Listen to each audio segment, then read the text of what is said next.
Okay, welcome back, everybody. We have just ended our closed session, and we are now moving into our briefing with Lisa Frazier. Hi, Lisa. Good morning. Good morning. I just have a couple of things today.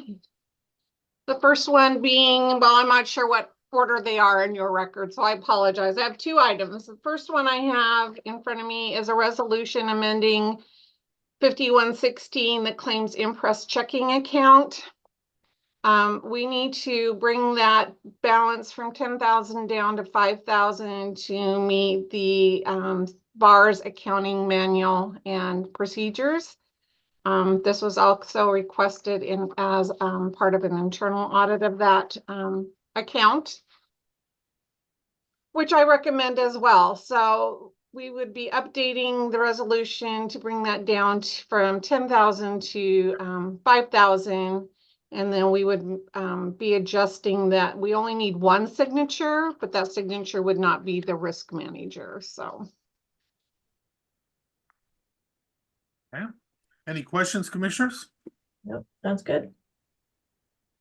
Same. All right, and I'm hoping Stephanie and maybe Loretta are on in case you have any questions that I can't answer. But the next one is in talking with Public Works and Landfill and working with Stephanie there as part of the SAO finding and making sure that we are doing as much as possible to manage our risk associated with our deposits up there. They were looking at doing what is called a smart safe. And we looked at both Loomis and Brinks. This is a safe that would be located up at the Shelton landfill in the office in the safe area currently.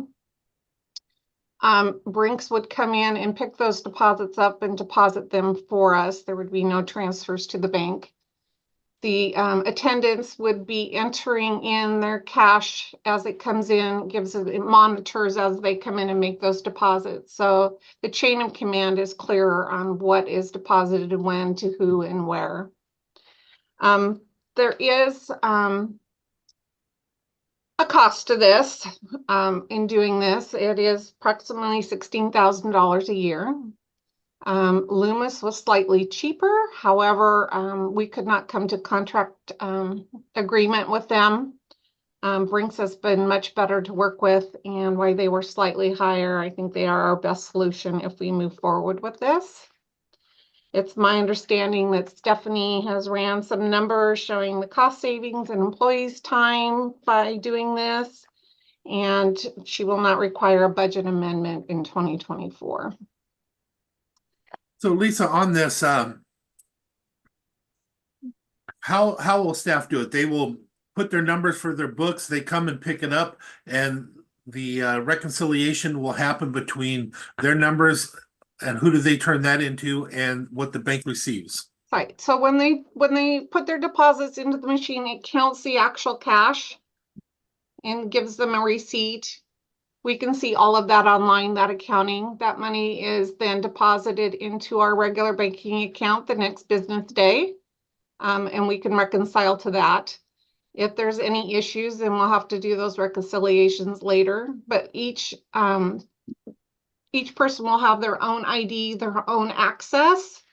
So currently now they bring the money in, they put it in a safe.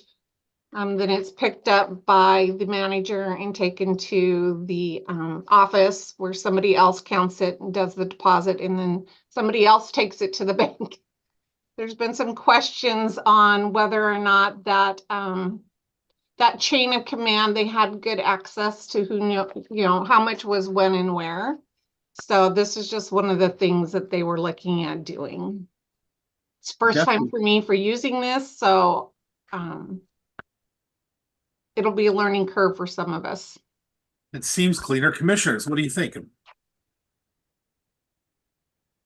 Yeah, I am definitely supportive of this. I think it's a good solution, check and balance kind of thing. So I appreciate the legwork. Although Jennifer's hand is up, so maybe she'll say something that changes my mind. Commissioner Trask, are you okay if I let Jennifer go first? Absolutely. Jennifer, please. Thank you. I just wanted to say I think that this may require a budget amendment, just because, I mean, unless there's 16,000 in overtime that we're saving, I think, which I don't think is the case. I think that we may end up needing a budget amendment for this. So I just wanted to say that. But that won't be for quite a while if we do. Correct. Okay, thank you. Commissioner Trask, or first, Commissioner Schutte, does that change your position? It doesn't. Okay, Commissioner Trask. I like it. I like the accountability. I know that this has been a concern for a while, and we've had issues. So I think that this is the best way, I think. And Brinks is a good company. So It seems pretty clean to me as well, so I'm supportive as well. All right, well, those are the two items I have for you today. We'll bring them forward to your next meeting for, well, actually, the Brinks contract just requires my signature in charge of banking. So this one won't come before the commission. If they do end up having to need a budget amendment, I'll let you deal with that later. They'll figure it out. But at this point, I should be able to send the contract to move forward with this part.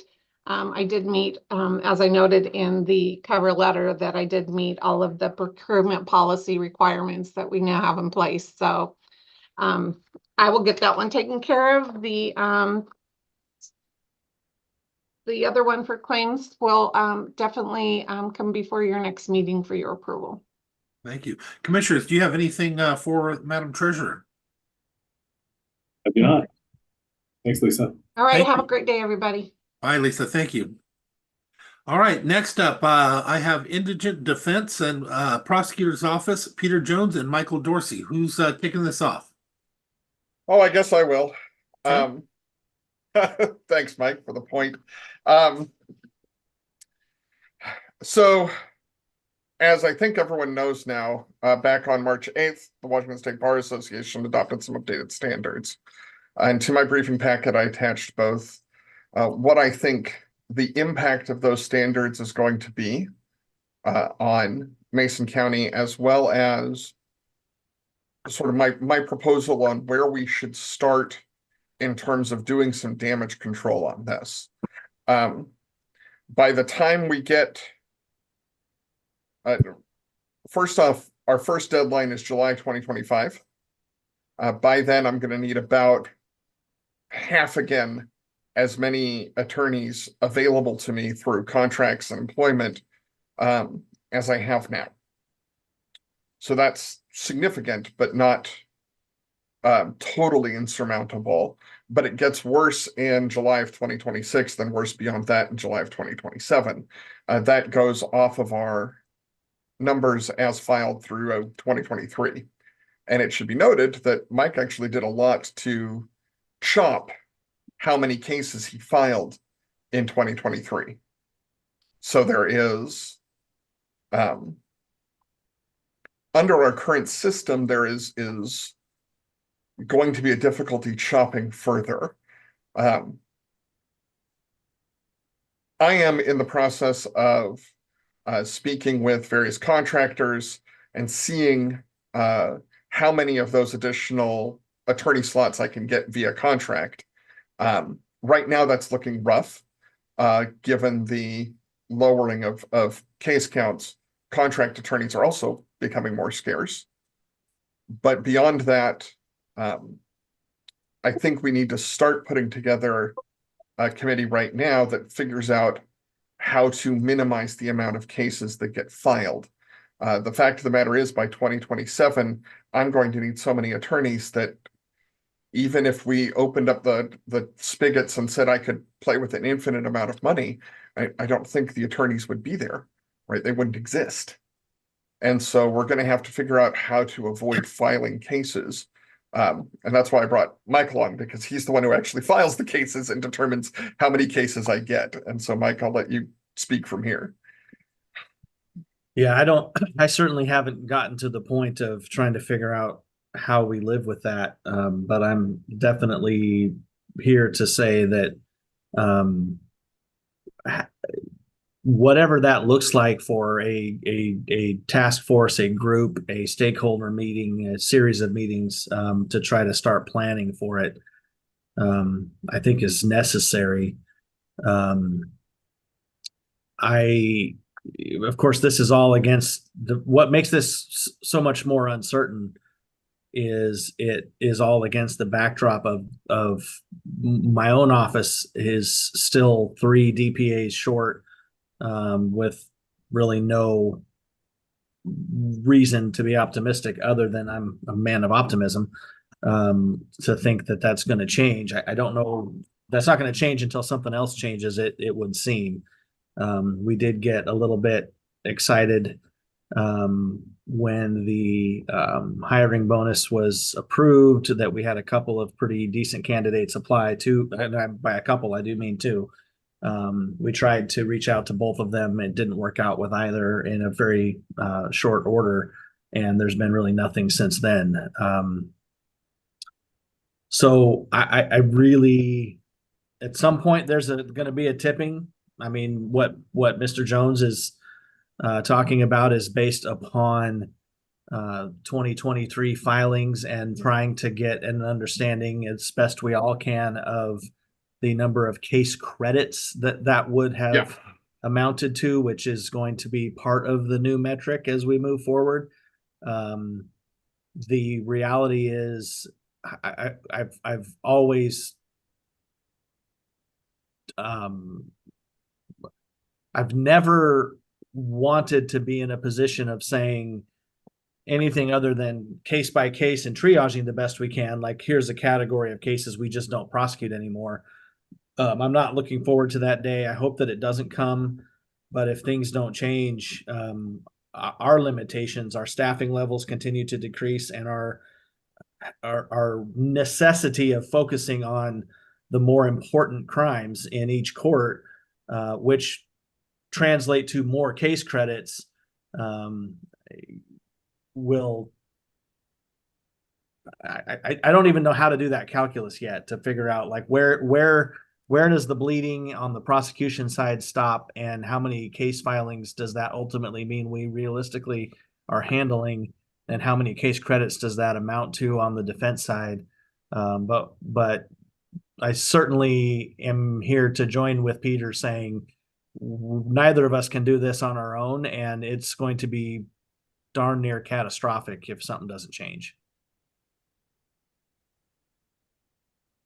So, Mike, did you want Tim to say anything, or? I love it when Tim says stuff. I asked him to be on too. This came together kind of late, but sure. Yeah. If Thanks, you have a Mike. comment, now's the time, Tim. Thanks, What you got? Randy. I feel like we're going to need every county is going to need some help from the state at the state level. Yep. We are prosecuting cases on behalf of the state. Peter's office is representing folks that are charged by the state.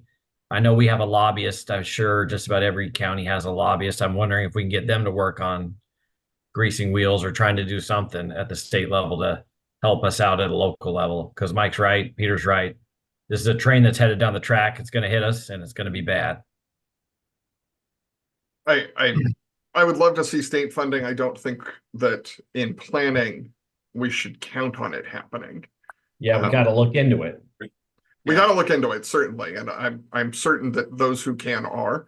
Certainly, I've been pushing through on that through the WDA. I haven't seen a lot of movement on it, and so I don't want that to be our response to this, because this is coming. Come July 2025, we're going to start seeing the crunch, and by the time we get to 2027, we're going to be full on hit by a train. And so I think we need to start planning out a system that does damage control on all of this. I don't think we're going to find a system that totally fixes everything. I think we're going to find a system that limits the amount of damage that we can take. And the sooner we start building that system, the better. In my proposal, if the commissioners read that, a great deal of what happens in the criminal justice system now is essentially minding someone's treatment, right? It's, did you get into treatment? Are you going to treatment? Are you staying clean and sober? Are you keeping up with your mental health practices? There's a big chunk of that that we do, especially on the misdemeanor level, but also on the felony level. We've got doses and SOSAs and all kinds of stuff. And if we were to develop a system whereby all of that stuff happens prior to a charge being filed, and is managed by people who aren't necessarily attorneys, which is what's in short supply. And then by the time the charge gets filed, there is a documented paper trail that a prosecutor can hold in front of a court. And so when I say, oh, let's get this guy some treatment, which will be my argument, right? It has to be. Mike's people can say, we've tried that, it failed. We had to move into prosecution. And the idea here is that in order to change how these people are behaving, we're going to have to rely a little bit more on carrots. And when we do pull out a stick, it's got to be the biggest, baddest, nastiest stick ever because we only have so many of them. And that's just the pressures that we're looking at. Designing. Go ahead, Mike. No, that was Randy. Oh, Yeah. sorry. Yeah. So commissioners, I was speaking with Peter about this. I think this is, as we're already discussing, it's a multi-pronged approach. We have no choice. And I think mitigating things to keep the explosion from being not as big is also a place where we have no choice because I don't see we have a clear solution. I think as what's being requested from Peter and from Michael seems like a no-brainer to me. I definitely am supportive of that. I also think we need to hit on all cylinders. We need to send Peter out there to start to look at different ways to contract with as many as we can get early. The reason why is they won't be available late. And I've already begun that process. Yeah. I've got contacts with multiple offices that have been working with us on an hourly basis to see if we can move into a more formal contract basis. What that looks like and how much it's going to cost is something we're still talking about. And so I don't have firm numbers for the commission on that. As soon as I get them, I will be here briefing on it.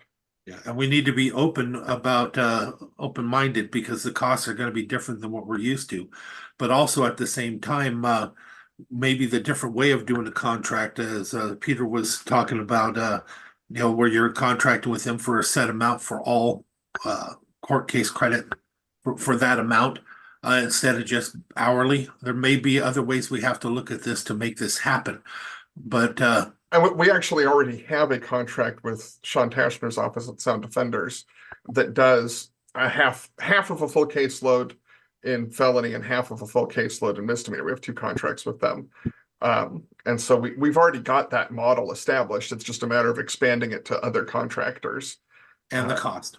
And the cost, because the cost is going to go up. That's the part I'm bringing to the attention, but I don't see if there's any other option. I can tell you right now that at least one of my hourly attorneys has also been offered an exclusive contract in Thurston County, and he hasn't told me how much yet. I'm trying to fish that out of him, but it's north of 120,000 a year, just to do a full-time caseload in Thurston County. And so I'm trying to say, well, what would it cost me to get you to do at least some of your caseload up here? And these are the discussions I'm having because every county is responding to this. And Thurston and Kitsap, which is where most of our attorneys come either from or through, are definitely in response mode to this as well. And so it's a scramble for all 3 counties trying to get these guys locked down into something. And I'm not certain what it's going to take for Mason to be the one to lock him down. And thinking holistically, we got to understand how much you want to bet that there's going to be prosecutors that are going to switch as well. So we need to look at this holistically with everybody pretty soon. I think right now he's looking at beginning to start some type of committee, but maybe that committee could be expanded to talk about some of those things as well and other ideas to bring back to the commission. Commissioners, Sharon, where are you at on this? What are you thinking? I'm just looking over the 350% budget increase plus additional social workers by 2027? That's assuming we keep our caseloads at the 2023 standards, which is why I'm suggesting that we need to not keep our caseloads at the 2023 standards. Right. So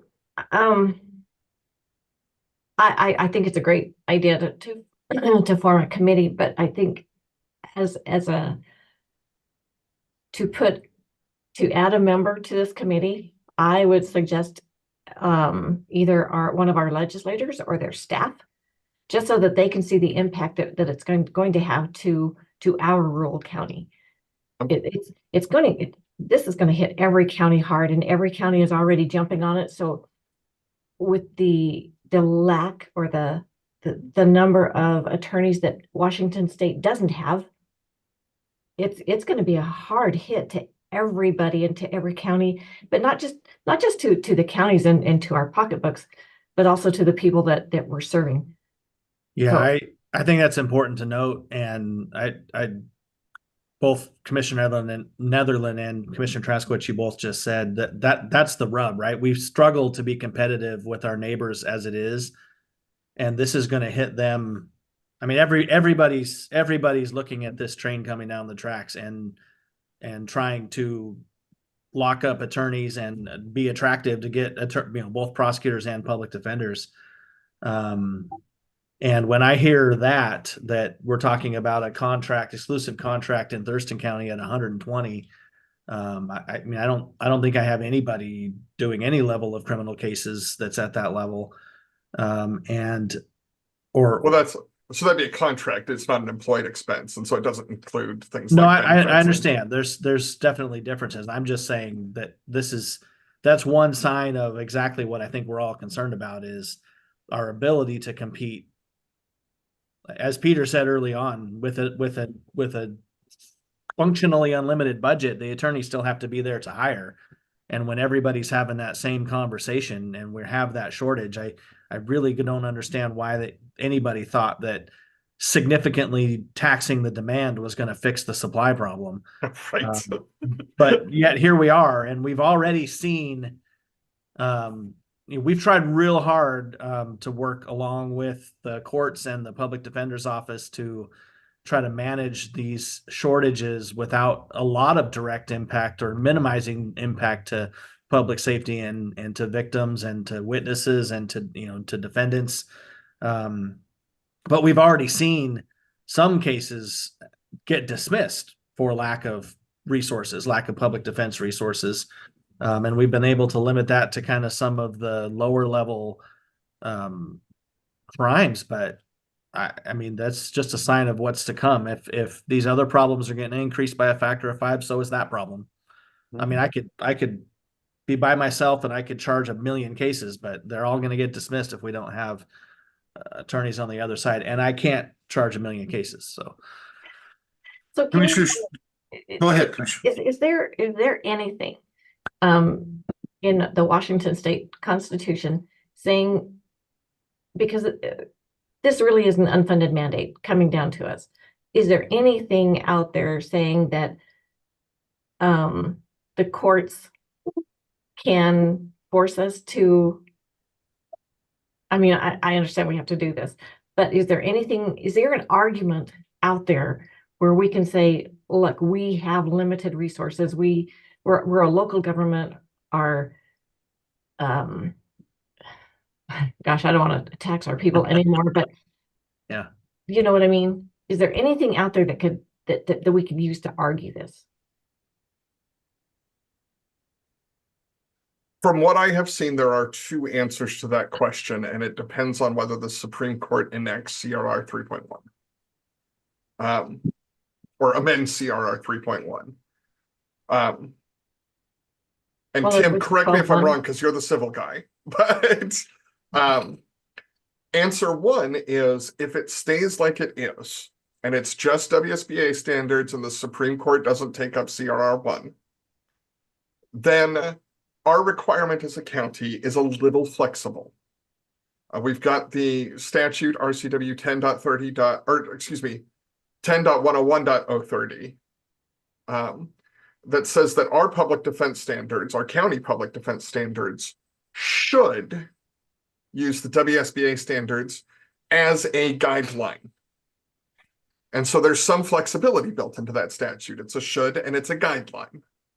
Do we have to exactly mirror them? No. But I would imagine that the further you get away from them, the closer you get to the ACLU lawsuit that rings you up. Yeah. And Yeah, there's so, always litigation, right? right. Yeah. And so some flexibility does not mean complete flexibility.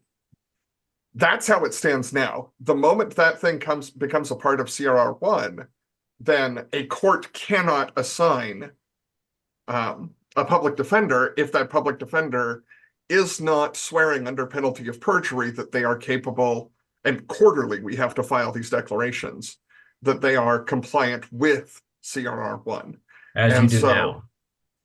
and so if we were to say, try and adopt something other than the standards of CRR1 goes into place, then we would essentially be asking a bunch of attorneys to perjure themselves to the courts, and I'm not going to commit those felonies. So that's where we are with that. Right now, the Supreme Court has not amended CRR1, but that's because it's been, what, 17 days? Yeah. Since these were passed? Do we have a time where we're expecting that they will look at this? I would be shocked if they don't approve these before the July 2025 deadline. I don't have a specific timeline for you, but I think we should be planning for these to be in effect in July of 2025. And then if it gets to July of 2025 and it turns out that we don't have CRR1, we can have a different conversation, right? We can always, it's always easier to go to the easier thing. But if we plan for them not to be in effect and we get hit with them, we're going to be in a world of hurt. You have to prepare, though, for what's really in front of us right now, and that's it. Commissioner Schutte. Yeah, a couple of things, I guess. So, I think, yeah, we do need to get out in front of this as much as we can. And I think having a work group take that on is helpful just from a system-wide viewpoint. We have to understand that, it is a system. Criminal justice is a system. And when one person makes a decision, it affects all the other organizations that are under that umbrella. And so I'm totally supportive of that. And also recognize that this is probably going to be, difficult to solve on one individual's office. And so I think the teamwork there is going to be critical, and that also this is going to require us to really dig deep and try to figure out the financial side. And so there's a role certainly for the commission in that, as the budget authority for the county. So I'm all on board with that. The other thing that I want to say is, I think to Commissioner Trask, as our representative on WASAC, is, what I think we're setting up for here is a McCleary-like lawsuit against the state. If you all remember, about 10 or 12 years ago, there was a massive lawsuit against the state for not adequately funding K-12 education as a paramount duty of the state. And I see similarities between these two issues. And I think WASAC has repeatedly asked us to fund a strategic litigation and communications plan. And if we're not going to use it for this as an association, then we should probably close up shop there and move on. This is certainly something that affects all 39 counties, and we need to be locked arm in arm to pursue any and all remedies at the legislative level, including utilizing the litigation fund that we've created as an association. So I would be interested in hearing more perspective on that from WASAC. I was on a couple of calls as this emerged, and it didn't really sound like there was a strategy that was developing, and perhaps some of that is happening, in a smaller committee type setting, or with staff. But we've been nibbling around the edges, I think, with that fund, and this is the one that matters the most to counties. This is the biggest budget impact. This is the biggest system that we operate as counties. We do a lot of really important work, but this is the biggest and most complex system that we operate in counties. And if they're going to be absent on it, we need to know that so that we can plan how we might, move forward in that vein as well. So just a couple of my initial thoughts on that, but I definitely think getting people together here inside the county to figure out what we're going to do is a critical first step. So with that, Commissioner, I remember when this was first being discussed many years ago, I could not believe that this was not the reason why, and I think we all shared some of those same concerns, but they felt they needed to take off a smaller bite first. But again, to me, it's a no-brainer. This is one we should have been fighting from the beginning when we were investing our monies. I just hope we get there. And so now I'm hearing that we do have a belief that it's the right thing to do to go ahead and try to start a committee. I'd like to empower Peter to lead it and start it. Commissioners, if you don't mind, as chair and all, I would volunteer to be on that committee also right now. From the commission, do you have any problem with that? Okay, and I would like to close it out though by saying in this situation, what we have to do is we have to pick our public defender and rally behind him, give the general the tools he needs to go forward and try to back him up. It may be swiftly needed at times, and other times it may be long drawn out, but we have to be ready for action all the way through once we start this, in my opinion. Okay, so it sounds, Peter, like I'll double check. I've seen the heads go up, but everybody comfortable with what I just said? Commissioner, yes. Okay, so Peter, please go ahead and go forward with beginning the process. Okay. Commissioners, are you okay with looking at it holistically as well? Because we may have to look at how to handle attorneys in general for the long term in the county. It'd be nice to have a conversation happening with everybody together. Are you comfortable with that as well, commissioners? A room full of attorneys. It's gonna be fun. Yeah. And again, I would never commit to nothing. It's just to get the information and look at options. Okay, so apparently we're good with that too as well. Do you need anything from else from us, Peter? Commissioner Trask suggested a legislative someone, and so I agree. who I agree. is that and who should I be contacting? Probably would be somebody, either Dan Griffey or Travis. Yeah. Yeah, which one's Yeah. on local? Do we know which one's doing local government? That would be Dan, I believe. Yeah. Be nice if we can get local government. Yeah, Griffey. I would shoot for Griffey first. Oh, Okay. not literally, but I would ask him first. Commissioner Trask, if I were to start shooting, I'd start with the WSBA Board of Governors, not Peter, let's keep this. Careful, Peter. We're not sure if everybody's available to defend you for comment. Yeah. I said if I were to start shooting. And again, what we are calling indigent still needs to be discussed sometime too. So anything else from us, Peter? Only if there's any other committee members you would suggest. Obviously, Judges. yeah, the judges I've got on the list. I see George Steele is already on this Zoom call and is aware. I'll be reaching out to him as well as someone from Superior Court. Who do you have on your list? Well, right now, Mike, me, Commissioner Netherland, one of George Steele, and then one of the Superior Court judges, whoever they want to send to it, and Dan Griffey. And so that's who I have on the list. I am wondering if we should be including a representative from the community itself. Just my opinion, I would just keep it Keep it within small. the county for now, Okay, and along with the legislator, because this is then I will keep it to that small of a committee, and we'll start there. Yeah. Oh, actually, someone from public health would probably be a good idea, because a lot of this is going to shift to pre-trial and maybe even pre-charge or crime services. Mark, And can so you getting take care of someone- that? Okay, he's got you. Okay, Peter, I know you said my name, but make sure Tim's included on that too. very well. All right, anything else for us, Peter? Oh, no, not at this point. I will probably be back regularly as contracts start to crystallize, Yeah. so that we can get a clearer plan for what we're doing in my office by 2025. I imagine we're still going to need an increase in case capacity, regardless of whatever this committee manages to get done. And so that's going to be definitely a part of it. I would think so as well. Mike Dorcy, anything else you'd like us to discuss? No, not specifically. I think that this is a good start. I mean, I think having Peter take the laboring oar is not inappropriate. I mean, it's primarily an indigent defense Yeah, it's fine. But I appreciate the comments and want to keep in mind all throughout that, we don't, without recognizing all of the moving parts, if we keep losing prosecutors to public defense, then we won't need public defense either. I mean, at some point,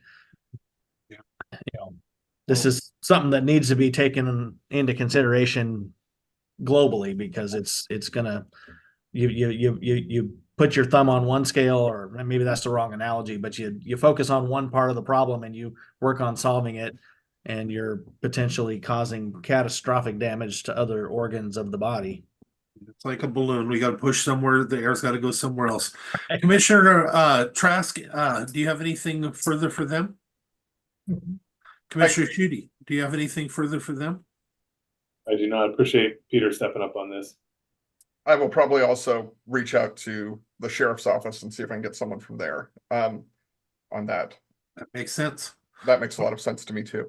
All right, guys, go The ahead. one thing I wanted to end on is that the one advantage that Mason County has, just ending on a bright note, compared to some of the other counties I've been hearing from, is that we've actually got a prosecutor who is willing to work with public defense and vice versa.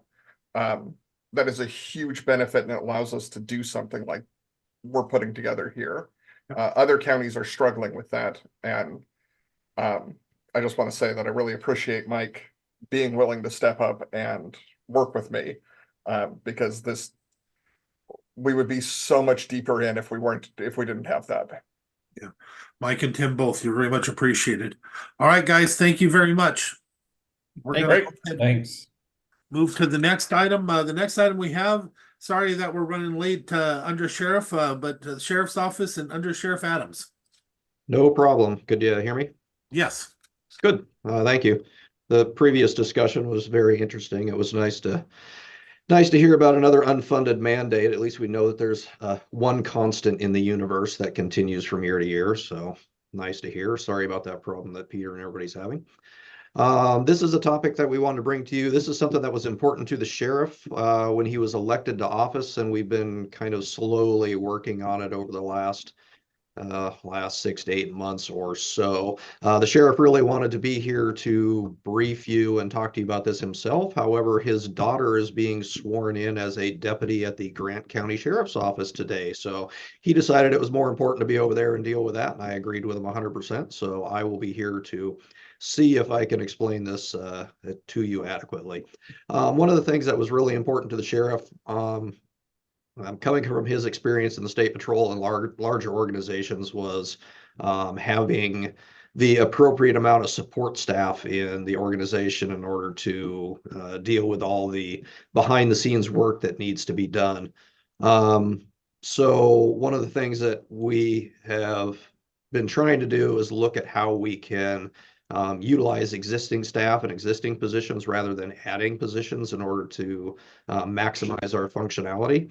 And what the sheriff is requesting is that we convert 2 current positions that we have into executive assistant positions that are outside of the civil service, that they would be appointed positions, mainly because they're working with a significant amount of confidential information, employee personnel files, disciplinary issues, and a lot of the other stuff that the command level folks deal with on a day-to-day basis. So we started this process talking to the civil service to determine if they would have any objection to it. They did not. They thought it was a good idea. We worked very closely with Mary and her staff over at HR to put together the job description and then refine that job description again. And then Mary sent it out for a comp study. And then we also gave the union the opportunity to negotiate the impact of this decision moving forward. They chose not to engage on it. And so our final step was to come and talk to the commissioners about what we'd like to do and see if there were any objections of converting those 2 positions. So one of the positions that we have is currently a support specialist 2 position over on the correction side of the house. That position is currently filled by an incumbent employee. It's our belief that the work that she has been doing is more accurately reflected by the current job description that we put together for this position anyway. She's been dealing with a lot of the hiring issues, applicant files, interviews, a lot of those types of things, as well as a lot of the other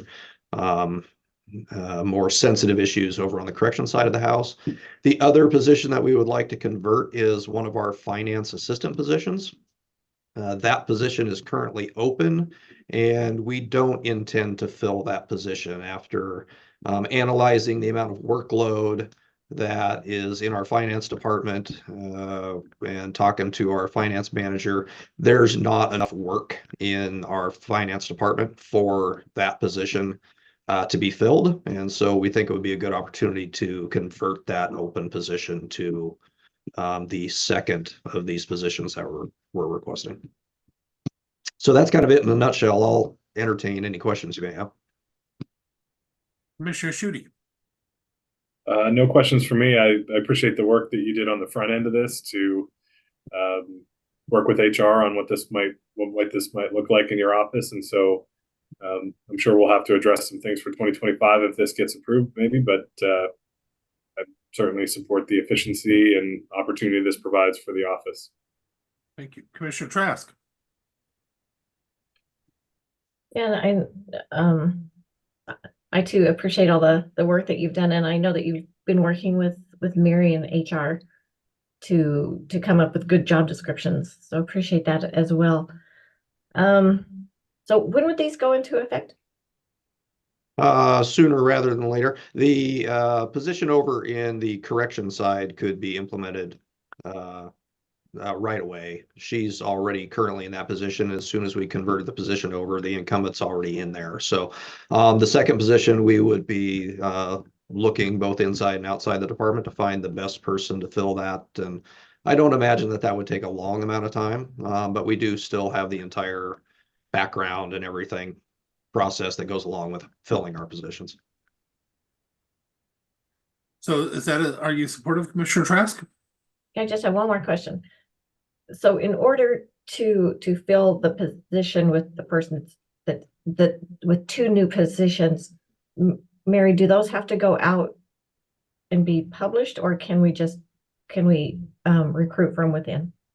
Because of the RCW, it's appointed by the sheriff, so they don't have to go through a meritorious process. They can just appoint who they would like. Great. Thank you for that clarification. Mm-hmm. All right. Yep, I'm good. Okay, so and historically, just so you know, this sheriff has changed things up a bit, where just one of the positions that this sheriff did away with, you know, by not having another chief, because at one point we had more chiefs, and by just doing this, it's still saving us money overall. So I want to thank the sheriff's department for the hard work they've done working with Mary to do it, but also being conscious of utilizing those appointed positions in a way that's going to be more beneficial and cost effective. So I want to thank you for that. So you have all three for that. Commissioners, I'd like just to throw out there that we haven't brought it back up, but I'd like to bring it up or have a discussion soon. I still think that their command vehicle, at the very minimum, we should be talking about exterior cameras. We should be talking about the cross radio complex of sorts and get those funded.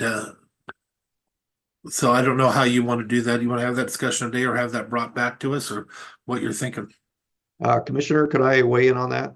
Yes, please. If you could let us come back, if we have briefings next week, Lieutenant Severance is out, and I think he's got a more refined list after doing some more research and talking to John out there at DEM and some other ideas going on. And so I think we could probably have a more nuanced discussion about that than we did the last time. I like that much better. So I will withdraw my conversation on that, and we'll just move forward with the other ones that you brought forward. Do you have anything else for us? Nope. Undersheriff? No, sir. Commissioners, do you have anything for the Undersheriff? I still have a Starlink system sitting in my office. If somebody would like to come and pick that up, unless it's not needed. If you found another way to go, then, you know, but it's. Oh, ma'am, we just knew that you were sailing the seas in your office, probably, so we didn't make it over there, but we will endeavor to get over there and get that picked up. Thank you. All right, thank you. Thank you. All right, thank you, Undersheriff. I'm going to go ahead and move ahead. Commissioners, we're going to move to public health and Dave Windom. Morning, Commissioners. Dave is not here today, so. And Ian Tracy. The first item is the contract with Inzada. This is a contract for data analytics software for pretty much, all of our public health data. It'll mostly be used by Jacob, I think. Not something I know a whole lot about, so if any questions you have, I can note those down and research them for you. Ian, we do have funding for it. Oh, we have Jacob. Dave had actually asked that I get on to talk a little bit about it. Oh, perfect. So Inzada is a data mining, data scrubbing, data linking software platform that will allow us to be able to obtain demographic data, geospatial data, a bunch of different data sources, and it will help combine them into something that will make sense using them all, which ultimately will save us some time on trying to make this stuff happen. For example, one project I was doing just recently for Dave was just to find some demographics for the county, which required me to go look at the census, then write up a program that will train or change it into something intelligible and usable. And Dave believes that this software platform will be a much more efficient route for doing that. Thank you. Commissioners. Yeah, I'll just jump in real quick. Thanks, Jacob and Ian. So we did discuss this, I believe, at IT steering committee at our most recent meeting, and it was supported at the IT committee level. Doesn't seem like it's a big lift for our folks since it is web-based. The only other thing is was this routed through risk to evaluate the contract, and we're all good on that side, or do we still need to get the contract reviewed? That box has not been checked, so I'm assuming no. Okay. I'll have to follow up and see if that's happened. Okay. Okay, so if we do move forward, that's after that's done, is what you're saying. Am I reading the right, Commissioner? Oh, I don't know. I mean, I'm just saying, I'm just asking if that was done yet or not, but I think that's the only other question that I had, but otherwise supportive of it. Okay, thank you. Commissioner Trask. Yeah, supported. I'm happy that I love to see that people are taking the programs to the IT steering committee. I think that, it was formed for a reason, and I'm super happy to see it being used. Wonderful. Ian or Jacob, do you know if you already have the capacity within your budget? I see where it's coming out of but is it already within the budget? And if not, make sure you contact Jennifer to do whatever's needed. From what I understand, it's dog-eared. Okay, good. And other than that, I will agree. I'm supportive, but as Commissioner Schutte had said in bringing that up, I actually think it's extremely important. I would like to see the signature from the prosecuting attorney's office before it comes to me for a vote. Okay, what else you got for us? All right, next item is an item on behalf of Melissa. This is a request for information for permanent supportive housing development, and I believe that this is a project when she had kind of briefed me on this that Commissioner Schutte was heavily involved in. I don't know, again, like all of these, I don't know a whole lot about it. Other than that, it's a request for information, and it's a joint project between us and the city of Shelton. I don't know if Commissioner Schutte has anything you'd like to add about it. Yeah, so we're actually going to be talking about this at the Housing and Behavioral Health Advisory Board later this week. And so I think Melissa was trying to tee this up for consideration after that. And so just, I guess, information only at this point, and see if we get a recommendation from the advisory board. But this is just looking at trying to attract some affordable housing projects to the community and see who might be willing partners not just locally, but outside of the local area as well, that might be interested in coming in and helping on a project. And the other component of that then is also, what do people need in order to do a project here? So it might help inform our policy making decisions. And so the city's on the advisory board, had a conversation with their representative there, and there was interest in having this go out. And so we'll try to get a formal recommendation at the meeting from the advisory board to come back to the commission with next Monday. So Ian, if you're able to just maybe tee this back up for next Monday, and we'll have, but commissioners, this is what it would look like. So you have advanced notice of what the advisory board is going to be talking about on Wednesday. Actually, I like it. I'm looking at it and I think we're ready for this.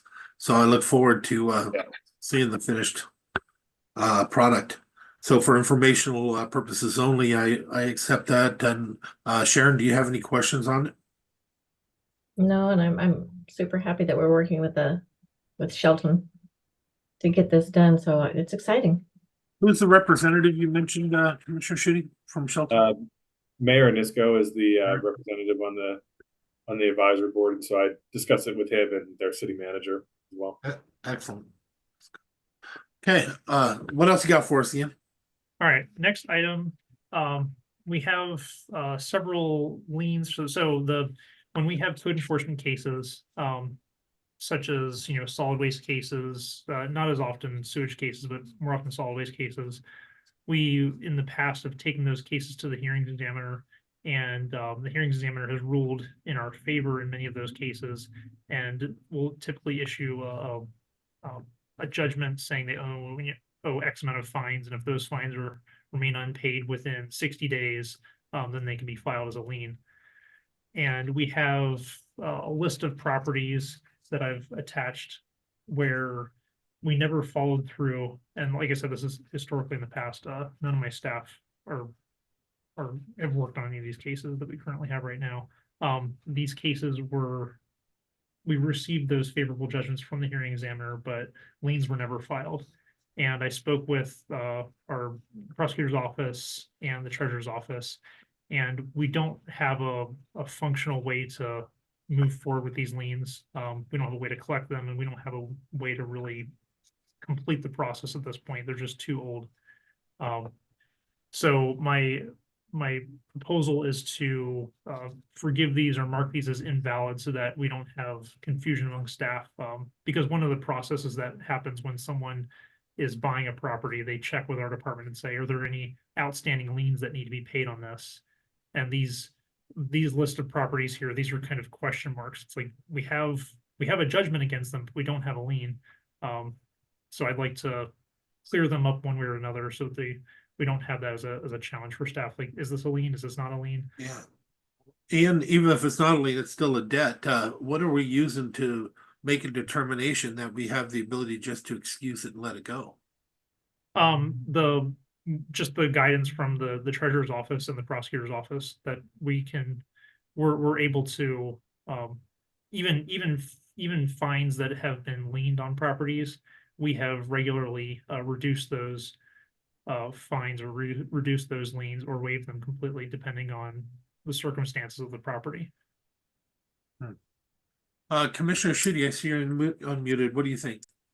Yeah, I'm not real comfortable with this right now. I think I'd like to have a little bit more discussion about it. Do you have an idea of when the last time these people were contacted about what they owe, and have we tried to make any attempt to see if we can get... Yeah, we get they're really old cases. The oldest one I believe is from 2003, and the most recent one looks like 2010. A lot of these have been abated already. Not all of them. They would take revisits to those cases, but they were, for most of them, they were sent a bill after the hearing examiner case, and then they haven't received anything since. Yeah, some of these are fairly significant dollar amounts. Yeah, I'm not sure I'm ready to kind of just walk away from these right now. I don't know, maybe have a little bit more discussion offline about options and how we might go about it. Commissioner Trask? Yeah, I would agree with Commissioner Shooty. Just looking at these, you're right, the oldest one is 2003 and then two from 2010. I don't know. Yeah, maybe Ian, if you wouldn't mind meeting with me, I'd like to understand the complete process for this Sure. and how we're handling it currently. Mhm. What's the difference between now and then, I guess. Yeah, I mean, essentially, these are the same as think of them like citations or infractions that were issued against the property owners, and then those citations or infractions were upheld by not a court, but in this case the hearings examiner, and it's not that and some of it is basically bills for the time for the code enforcement officer, but there's none of these liens are for like a cleanup or something like that. It's not that the county went in and removed solid waste and disposed of it. It's just enforcement time. So for myself, Ian, because it was basically backed up with the hearings examiner's decision on it, it seems like we should be doing something to try and see if we can get these monies first. I can see where you're going. I'm just not sure it's fully baked yet.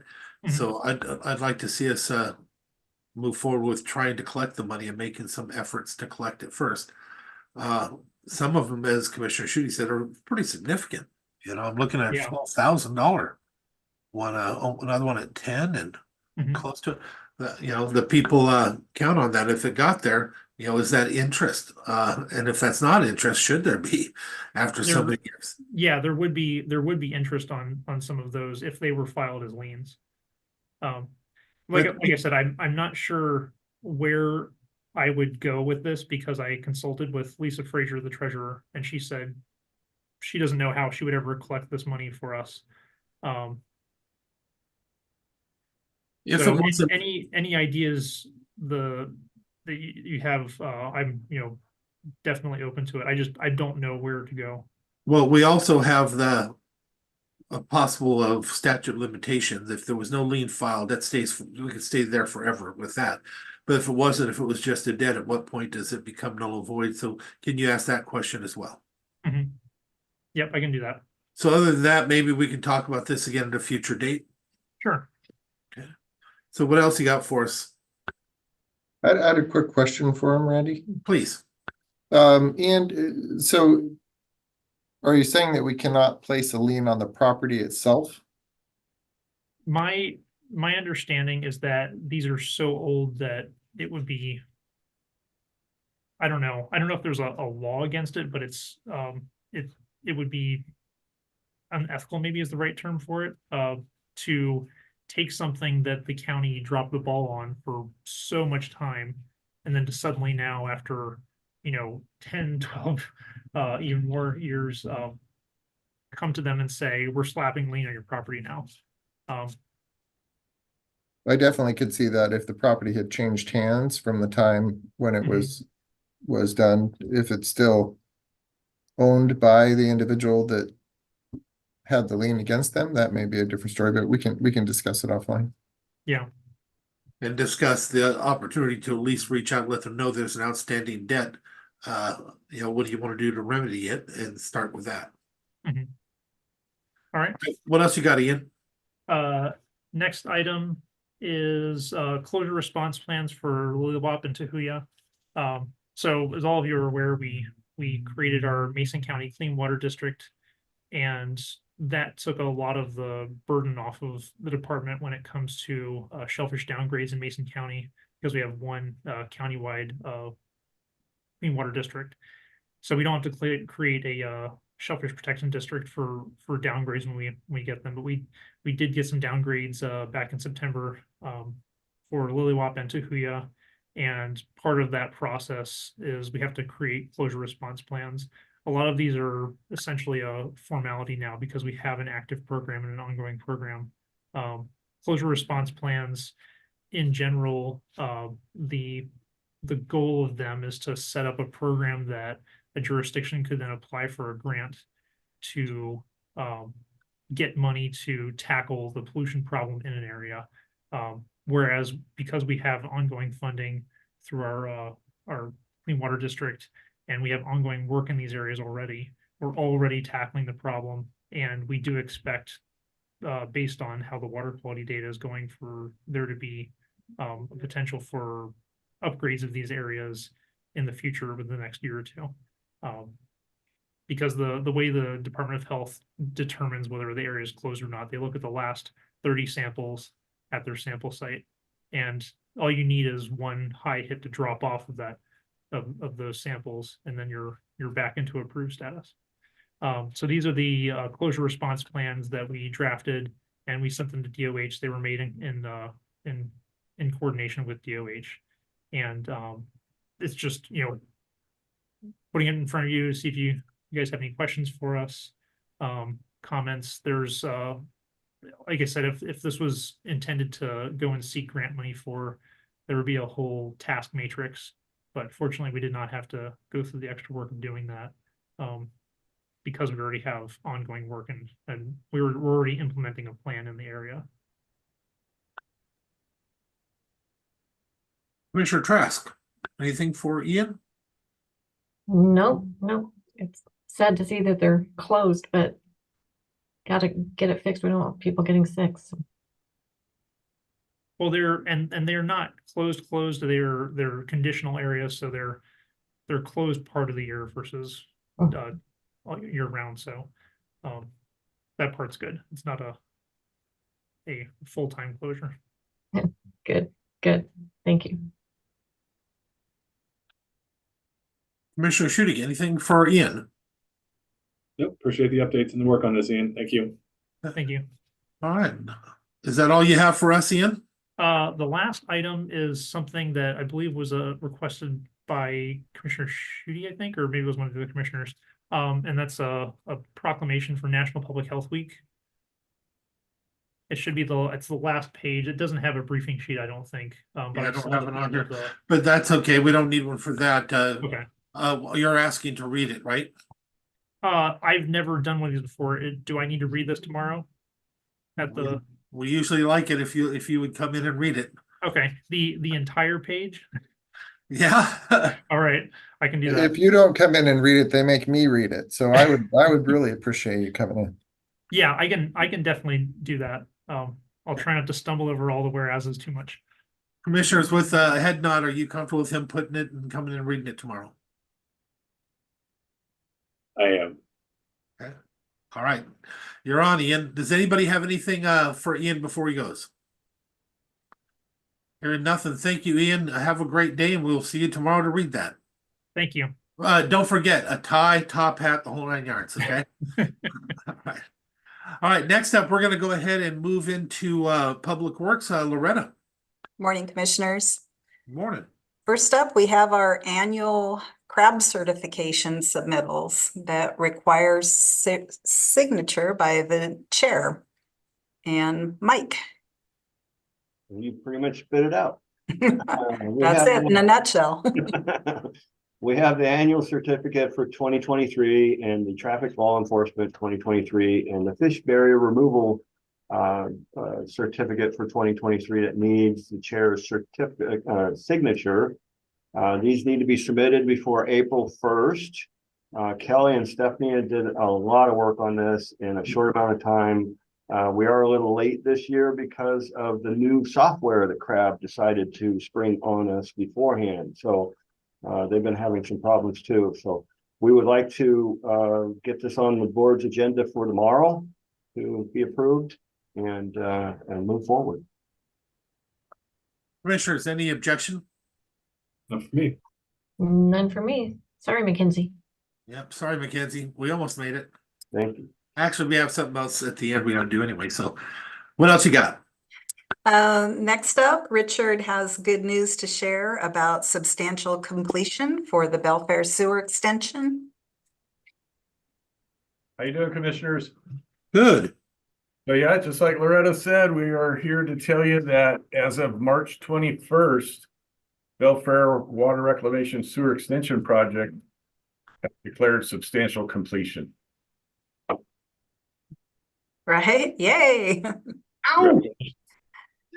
Yeah, we've got, there's some punch list items, and per the contract, our contractor has 30 days from notice of substantial completion to pick off those punch list items.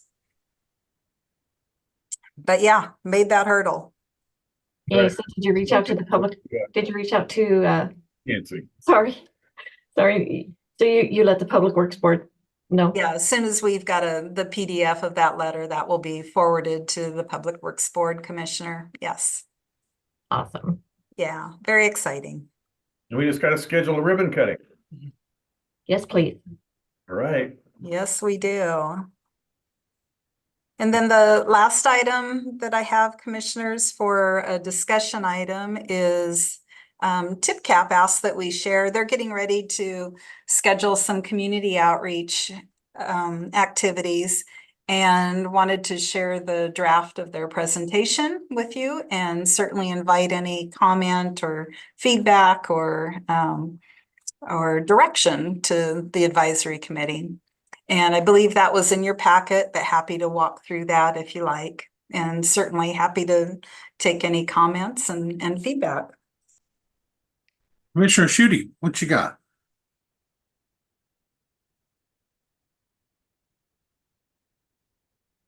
If you have a great idea, you're muted. We can't hear it. Yeah, I don't really have, I guess, feedback if somebody else. And that's why you're muted. Okay. All right, Commissioner Trask, do you have anything? Yeah, it was great. Who did who put it all together, the graphics and the presentation? Well, it was a combo. So Will and Phil worked on this, and I believe also Tim Lincoln. And then we had a slew of photos that were examples that they asked for. And so Amy and Mike and others in the office shared all the photo stock that we had. And then, of course, did a little proofing and all those good things. So a variety of folks, but definitely this was the TipCap lead. And then they also asked to provide photos and examples of projects depending on the area that they're reaching out to, so we could tailor the presentation to that particular group or things that may be of more interest to that community. Yeah, I thought it was well put together, so wanted to know who your team was. They did a great job. Good deal. So what else you got, Loretta? Oh, well, I guess the other item in terms of community outreach, thank you, Commissioner, for sharing the Island Lake survey. And we have a resounding 71 responses already. So as soon as before much longer, we should be able to hopefully next week share the results with commissioners on that. So that is exciting. Let's see, what other good things? And then Commissioner Netherland, we about have the new voucher process underway, but so we haven't forgotten that, but for the solid waste vouchers. So it's a new round, all of those good things. So I know Kevin and Richard have been working with Wendy and Environmental Health and Chad in getting the vouchers put together and distributed.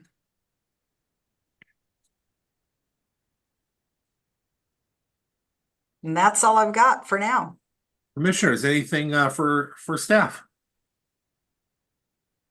Just real quick, appreciate the survey getting put together last week, and I was happy to push that out to the folks at Island Lake. Probably not surprisingly, one of the main concerns that it brought up was, does this mean that annexation is next? And right. I tried to reassure people that, having a survey about potential road improvements does not trigger annexation, but they are very much opposed to annexation at the Island Lake area, and I know that the city doesn't have any plans to do that that area in the near future, or even the distant future, it sounds like. But just again to reassure folks that we just want your feedback on traffic safety and pedestrian safety, and this isn't an effort to get you annexed into the city. Commissioner Trask. No, still trying to get my head back in the game. So. Welcome back.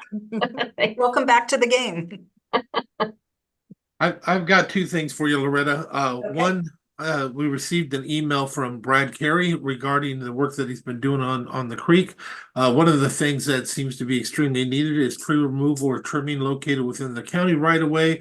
On the lower side of the county road bridge, there stands a maple tree that is half dead, and if not trimmed down to at least 30 feet in height, will most likely fall or uproot in such a way that it would cause a major emergency within. Can you send somebody out there immediately to take a peek at that and see if it's ours and what we can do? And if it's not, maybe reach out to the PUD. Yeah, Mike's already on that. Okay. That's number one. Number two, I just got another note that power lines, they're same power lines, but down on North Shore Road is coming down to where a truck is swerving to miss them. Okay. On the road. So if you could take a peek at that. With that being said, the last time it turned out not to be power lines, I ended up really working with them and calling the phone company and explained to them that if a bus touches it, they have to stop, let all the kids off, and bring in help and emergency vehicles, because they were going to wait until the contract was signed to take it all down. If that's the case, they've waited an awful long time, and now it's having another impact. So if we find out it's them again, would you please let me know? But would you also let them know that it's not appropriate? Do we have a milepost or a vicinity? I don't.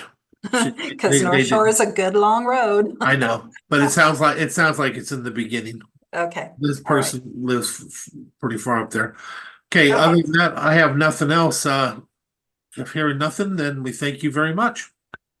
Thank you. Next up is support services. Mark. Thanks, Commissioners. I'm going to ask that we do a little bit of a rearranging and have Mary go first on her updates. Okay. Good morning, Commissioners. Morning, Mary. First item I have, and I'll give you a second to swap pages here. No, we're good. Go ahead. Okay, so the first item I have was an extension of the professional services agreement with Cabot Dow Associates, our labor and compensation consultant, so that we can do our classification and compensation study of the non-represented employees for implementation in 2025, but get the study done this year so we can kind of see where we're at and have enough time to make some decisions, if any. And so we're looking for an additional $30,000 to the professional services line in HR. I'm supportive. Commissioners. Thank you. Okay, you got it. What else you got, Mary? The second one was the placement of the chief public defender on the non-represented salary scale. This was one of those positions that in 22, we couldn't benchmark. It's not a super common position. And so based on market and internal positioning, we wanted to get approval to add 3 ranges to the current non-rep scale and make a new position, or excuse me, a new range 50, placing the chief public defender on that range. There's a couple options here. So the first one is we could move that position directly to the new range, effective whenever the commissioners would like in 24. Or we could move the position to range 46 in 24 and then range 50 in 25 and kind of split the difference of the increase. So that's kind of wanted to have a little discussion around placement of that position on the salary scale. Interesting enough, Mary, I know when I talked to you, I was definitely, because of being consistent with what we've done throughout the county, believed in bisecting it. But after what we're talking about today and the new duties and stuff that's going to be coming on, and the changes, I think I'm supportive of the whole thing. That's a shift from where I was, just so the commissioners know. But we had that meeting this morning. What do you guys think? Yeah, I'm supportive of option 1, I guess it is. I think that makes the most sense. Yeah, I was supportive of option 1 from the get-go, so. Okay. There you go. What else you got, Mary?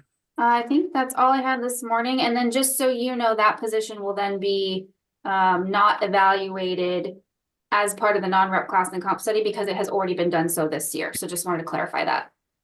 Yep, the only thing we've ever promised is for the non-reps that we will look 1 to 2 years on these.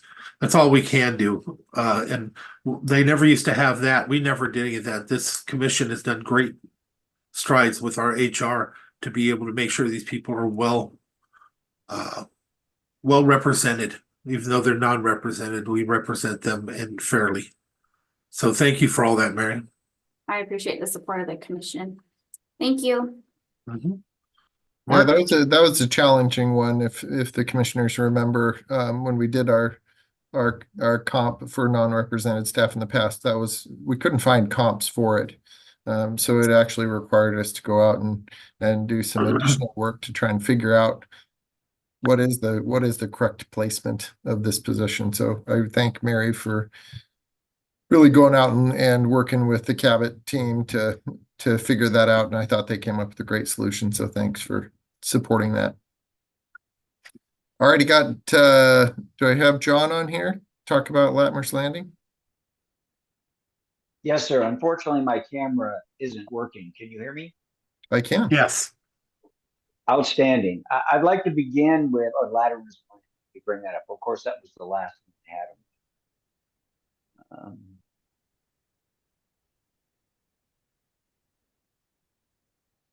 So, commissioners, currently at Latimer's Landing, because of its use, it's becoming inoperable.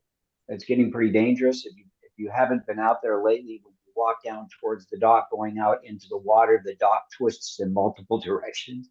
So it's pretty bad. It'll twist to the left, then to the right, then to the left again. And we're now looking at what the repairs are going to be, because it's almost non-operational. It's getting to be too unsafe. And of course, that's one of the and only the area where commercial fishermen use to launch their boats into the water. So we're looking now at what those corrections will cost. Right now, it's being projected, and well, I don't even want to get into projections.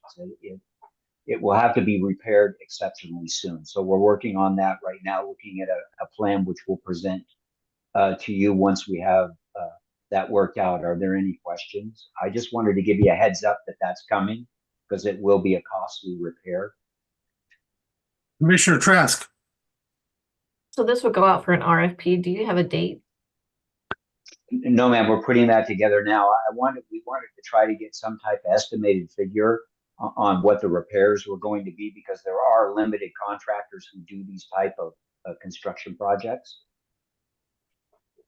So we have a contract with Helix to do some architecture and engineering.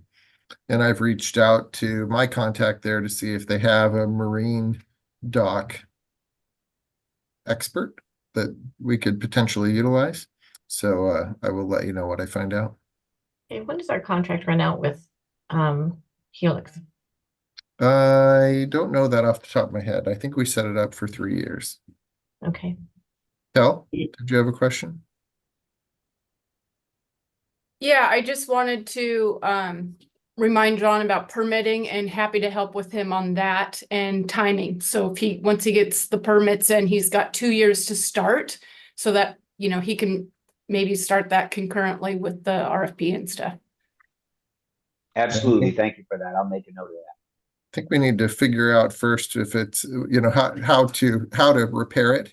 If it's repairable, or if it needs to be replaced. What does a better design look like for that specific area? Commissioner Schutte.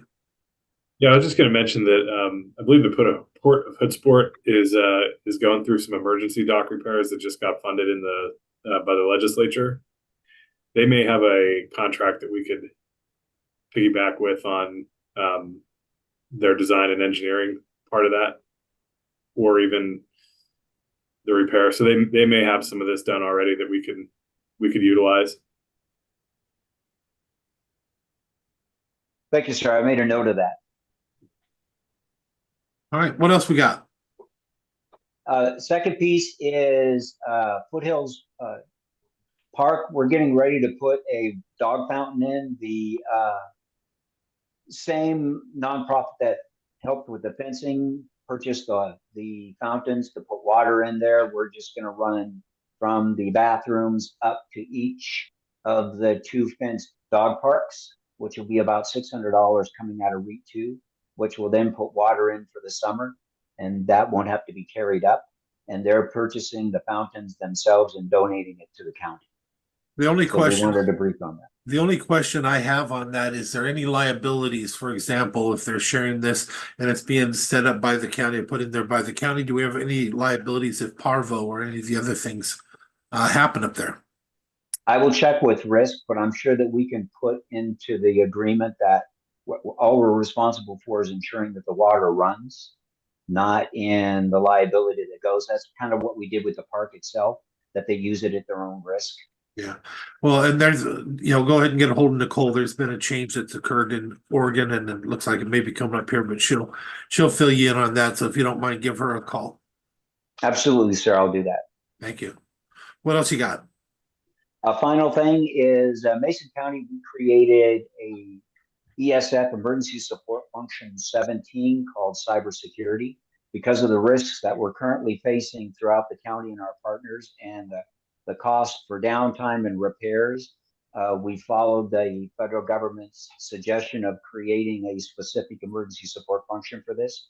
What that does for us is it allows us now, once it's adopted and approved and implemented, gives us the ability to go forward if we are attacked or get assistance from the federal government, which we're not eligible for at the present time. I can't give you the total number, but we have approximately 8 to 10 partners from the county, school districts, tribes, other cities, and organizations that have joined the group. And we have an exercise planned for later in next month, for 1st of May. So we're working towards this. What we'd like to do is brief it on you, and then of course the next agenda have it approved. Are there any questions? Commissioners, any questions?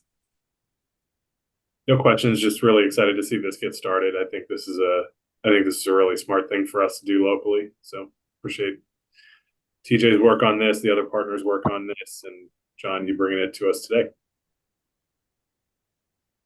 All right, thank you. What else we got there, Mark? That's all I have, sir. Thank you.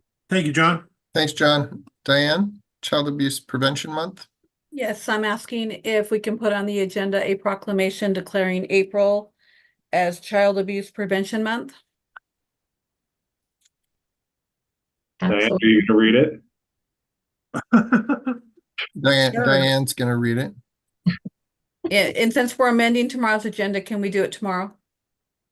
Sure, that's fine. I'm comfortable with that. And actually, I think there's we want Ian to read it. Well, yeah, sure. But I think there's a Roger Lewis who asked for it from the Family Education and Support Services, Roger Jones. So I'm not sure. There might be someone from that group there that could present it. If he is, could you let me know, and I will invite him Yes, I will do that. to speak. If you don't mind, write down his name and who he represents as well. Okay, Thank you. thank you. All righty, TJ, you're up. RFP for website redesign. Morning, commissioners. Morning. So as Mark said, we're looking for your approval to go out to RFP for website redesign. We did talk about this in steering. It's been through legal. We're looking to get a whole redesign for a modern interface and kind of rethink the organizational structure of the website, and also allow departments to be able to edit their own respective sites if they choose to do so. Any questions? Before you do, commissioners, you comfortable with me recognizing Auditor Dunkel? Okay, Mr. Auditor, it has been agreed. Would you like to go ahead and speak on this real quick? Yeah, I just want to say, TJ, I'm glad to hear the direction you guys are going with the RFP, and I would like to just plant a seed that when we revamp or redo the auditor's website and specifically the elections webpage. I'd like to work with you and the team on maybe driving out a requirement or two for accessibility features for voters with disabilities. Okay. No, Yeah, I'd be good happy to catch. meet you on that. Good catch. All right, commissioners, where are you at on Commissioner Trask? How do you feel? Oh, I like this idea a lot. Commissioner Shitty, you, Same, I'm supportive. same here. Thank you, Todd. Thank you. Alrighty, next topic I have for you is a request from PUD3 to get a letter of support for the community project funding request that they're submitting. And that's in your packet to review.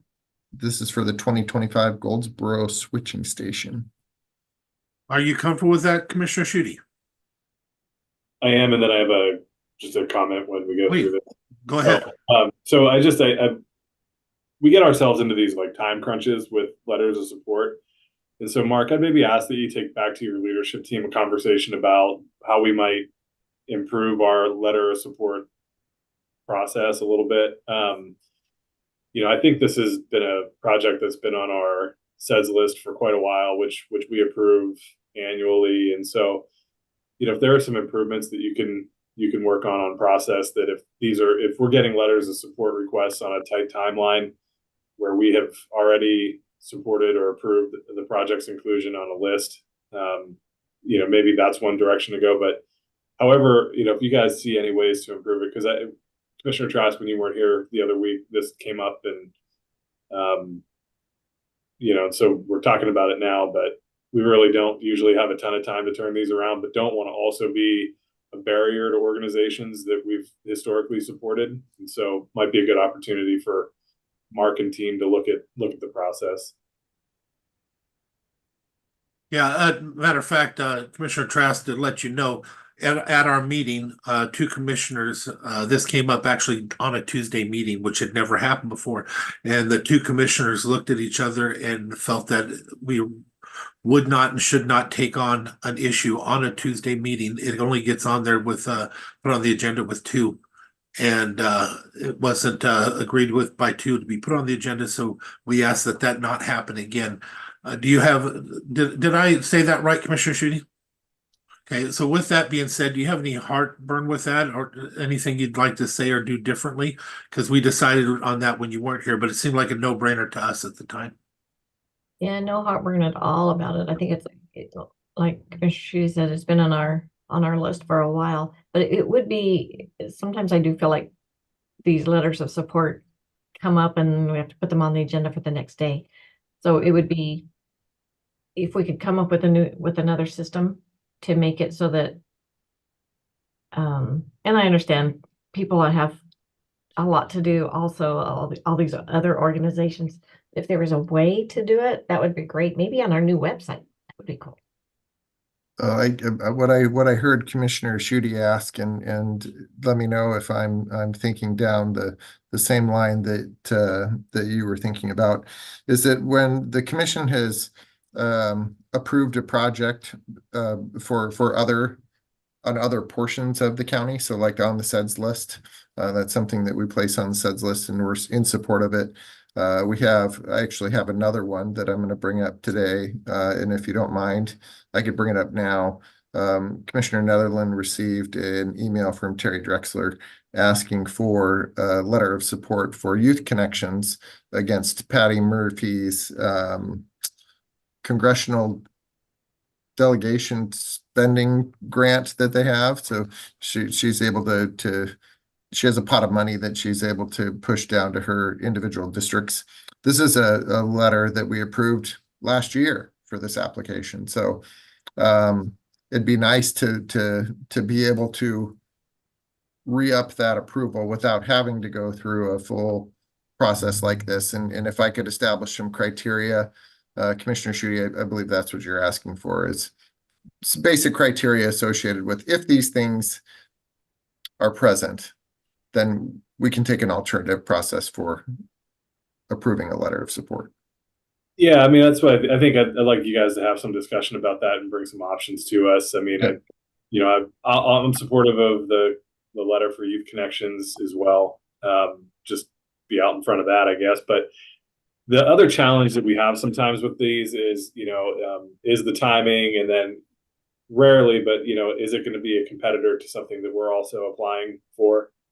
I don't think that if we applied for funding under Senator Murray's earmarks request, that we would necessarily be competing with the Youth Connection or PUD3 or any of that. But I think the other part of it is clear those conflicts ahead of time as well. Just I think to help make things run a little bit more smoothly. I absolutely agree, because that is one of the questions I would always have and would wonder about. And perhaps something we can consider is not voting in favor of, but the idea of the administrator signing it if there is no objection on certain issues. I'm not saying to do that. I'm just throwing that out for considerations. But if one person objects and it's not a consensus and would not go on the consent agenda, it would be for a separate vote. That's different. So just throwing that out. Commissioner Trask? Yeah, I think that there's got to be an easier way, and we decided to have a county administrator for a reason, and I trust that he will make good decisions. But I think if there's a tight timeline, there's got to be an easier way of getting it on the briefing and then the commission agenda. And so I think just efficiency is so important. It saves us all time. And again, I want to make clear, I definitely don't want to give the administrator the complete authority, only if we were in if there was no objection. Because if there is an objection, we need to have the right to be able to speak at a public meeting and express our objection. And if it's signed by administrator without that process, that could be catastrophic someday. Well, and there could be times too when the requester would like more than just the county administrator's signature. It might want three commissioners. So yeah, agreed. But you're okay with the Youth Connection? Oh, absolutely. Okay. And just so you know, she expressed that she didn't know that it was even coming again, and she got a last minute notice of it, and she was like, when? They said in a couple of days, basically. And so she was like, okay, maybe we can get our old one signed. So, all right, so you can move forward with that one. What else you got, Mark? Already got National County Government Month, April of 2024. So how many times are we going to give away this month? Just curious. Gonna have a list, it looks like. But maybe someday we can have a discussion on what stuff we actually do. Well, then you'd be limited to 12. You'd only be able to recognize 12 things. I just mean in general, not everything deserves a month, a time, a week. It just doesn't. But we throw it out there like it does. And if it has no value, by doing it the way we're doing it, it has no value, is what I'm saying. And I always believe that government, whatever action we take, should have value, or we shouldn't be doing it. Well, take a look at what the feds have that they recognize. Oh my gosh. Well, it gets worse. I sit in my chemo chair, and they've got today is pie day, donut day, chocolate day, and each month they have it all up there. And I just can't believe there's something for every day. Okay, so what else you got, Mark? Commissioners, are you okay with putting that on? I am in support of National County Government Month, given that we are a county. Yep. Commissioner Trask? I support it 100%. As do I. What else you got, Mark? I'm almost embarrassed to say my next item. National Public Safety Telecommunications Week. Yeah, but it's MACOM. Yeah, I definitely support our 911 dispatchers. Yeah. Absolutely. Okay, we're all in agreement. What else you got, Mark? Oh boy. So the next item I have for you is an item that I'm a little bit ahead on. So this is a contract that we are interlocal agreement that we're looking at doing with TMBH ASO. This is for them to reimburse our cost of individuals that are involuntary detained due to a behavioral health disorder. And so we actually have the ability to or we have the responsibility to have them go through our courts if they're in our location here in Mason County. And we track the number of cases, and this is actually developing a per case rate. In the past, we had interlocal agreements with each individual office that incurred costs associated with this. They've transitioned to this methodology, which is basically a combined cost. So it's not going to change the 175,000 limitation that we have, but it would set up an individual case rate. So on a quarterly basis, the prosecuting attorney's office, the clerk's office, public defenders, and Superior Court would provide information to Jen, and then Jen Byerly will actually bill the TMBH ASO. Now, I believed that the ASO was going to approve this interlocal agreement last week, but I believe that their meeting got canceled.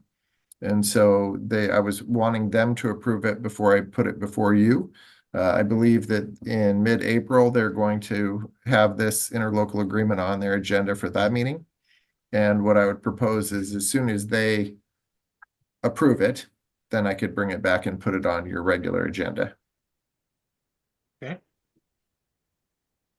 So Mark, I think we can probably just move it forward to we can, if there's consensus, we can just, it's not going to change at the BHO level. So okay.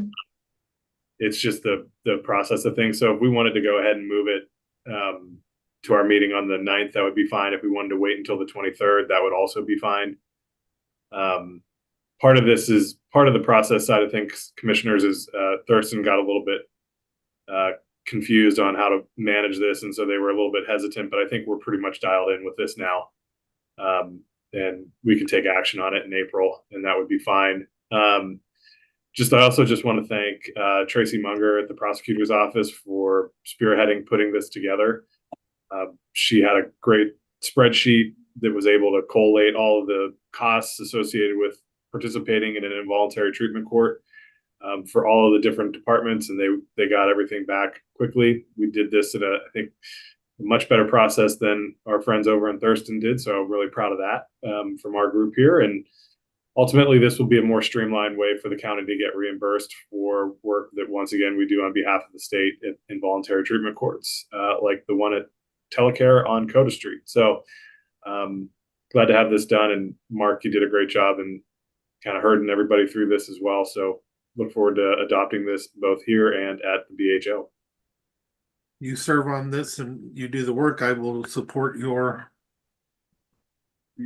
actions on this. Commissioner Trask. Yeah, I think it's a great idea. Streamlining is awesome, and I'm sure that Jennifer is excited to do the billing on this. Yeah, it's just the other thing too. It's also a statutory requirement. So, There is that. We're going to try. The statutory requirement is that we come up with a per case rate, correct? Yeah. Yep. What else you got, Mark? Alrighty, last thing I got for you on there is my legislative update. So I've got a legislative update coming on April 1st. I've asked Deb to come and kind of present to us the results of this year's legislative session, and then get us prepped for what are we expecting to see in 2025. So she's going to come and present that to you on Monday, April 1st, if that works for all of you. Works for me. Me as well. Anything else that you guys would like me to ask her to be prepared to answer? You might want to just give her an update as far as what we spoke about earlier on the public defenders. Yeah, her and I have been talking about that. Okay. And I'm sure that it's going to come up at WASAC. Oh, yeah. Yeah, we have a meeting this week, so I'm sure I'll find out more. I actually have my county administrator meeting April 10th. When is it? It's April 10th, 11th, 12th. And that's a major item on our discussion list too.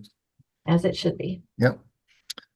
So then not on your agenda, but just a general update, got some good news that Kate and I were able to work with the accountant that is helping out Mason County Housing Authority to kind of firm up the costs that they incurred. So just a little bit of history. In October 2022, entered into a contract for ARPA funds to be used at Mason County Housing Authority for $750,000. We were able to actually go through that and help them identify some of the costs that they incurred. TDJ,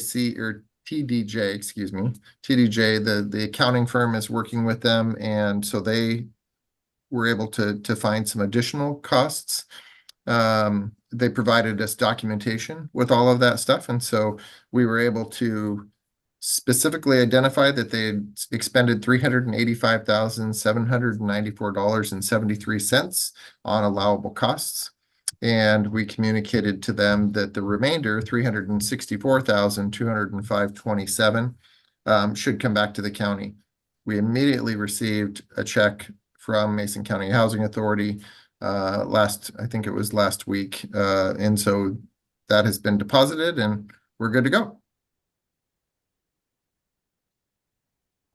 So what that does do is that brings up your total. Let me see here quick. Jen probably has it right on the top of her head. I do, if you want the number. Yeah. Go for it. We have 604,000. Yep, 604,531. So that's a balance that we have remaining. And so setting up a process to determine how you'd like to distribute that $604,000 is important because we want to make sure it gets spent, and we're really shooting to try to have them get contracts in place, completed before the end of 2024 would be our wish. So we could open that up. We have received some requests from individuals throughout the process. I just received I think my most recent one was from Mr. Van Buskirk for a cemetery up in North Mason area for some improvements that they have there. So that's just an example. I've got a number of other requests that exist out there.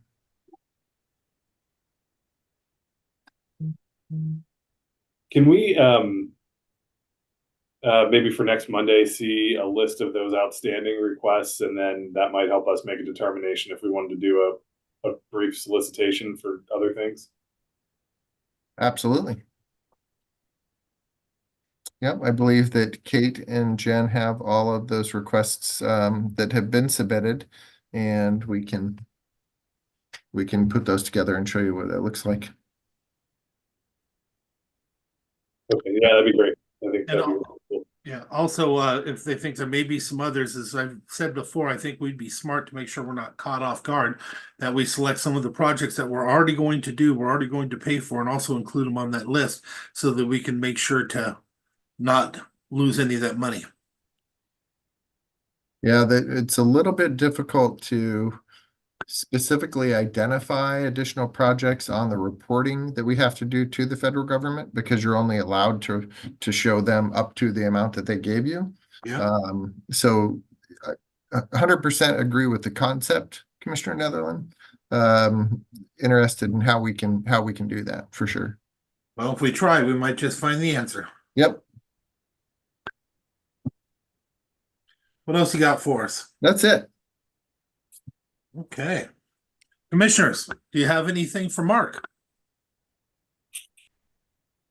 Just one quick update for the commission and everybody else. MaceCom has narrowed the search down to 3 finalists for executive director. And those interviews will be happening the middle of April. So hopefully we get somebody selected at that point and get things moving forward again. Excellent. That's awesome. Do you have anything, Commissioner Trask? Nope, not at this time. Okay, then with that being said, I will entertain a motion. So moved. Okay. It has been moved and seconded. We adjourn. Hearing no objection, we are adjourned. See everybody tomorrow. Thanks.